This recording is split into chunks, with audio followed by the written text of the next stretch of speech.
Well, this was an interesting story, quote unquote, that broke today. NJP is now doxing Antifa doxers, supposedly. Now, this is the account Anon Comrade, which is like one of the biggest Antifa doxing accounts. And the claim is that it's this woman, Hilary Sargent. Yeah, I read the article. It looks like bullshit to me, which made me think that they basically made this shit up so they could be like, oh, we found out who the person is behind this account, and they just pinned it on somebody that like they don't like anyway, so they can create this swarm against her and get one on their enemies, because they really don't know who the person is behind the account. And sure, they would want to do that to that person, but they don't actually know who that is and can't prove it. So what's the next best thing? Just pin it on someone you hate anyway. That's what it looks like is going on here.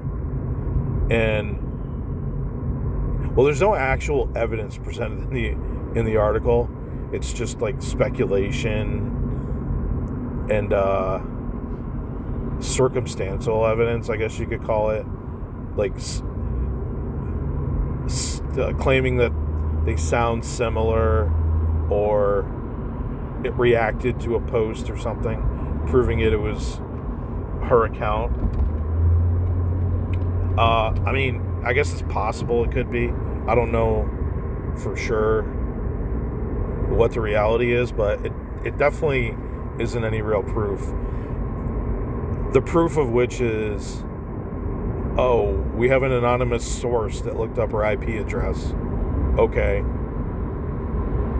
It's kind of interesting how these guys operate in essentially what is a cult, which is basically, we'll just come up with whatever bullshit we want to prove what we want to be true.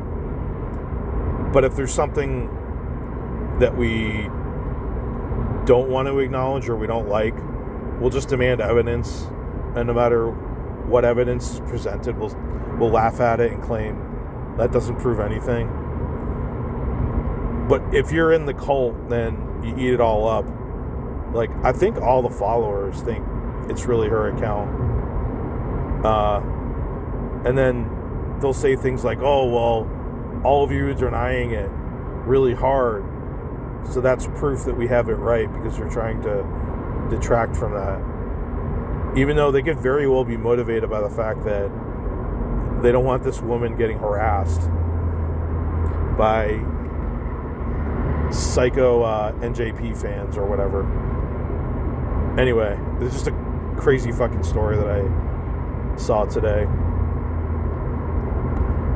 Yeah, when they want something to be true, they grab whatever they want and use that as evidence that it's true. So, like, if no one condemned it and no one denied it, they'd be like, oh, they're trying to pretend like everything's normal, which proves that it's really her. And if they do deny it, well, oh, you're trying to cover it up. It proves that we have it right. That's kind of what they do for everything.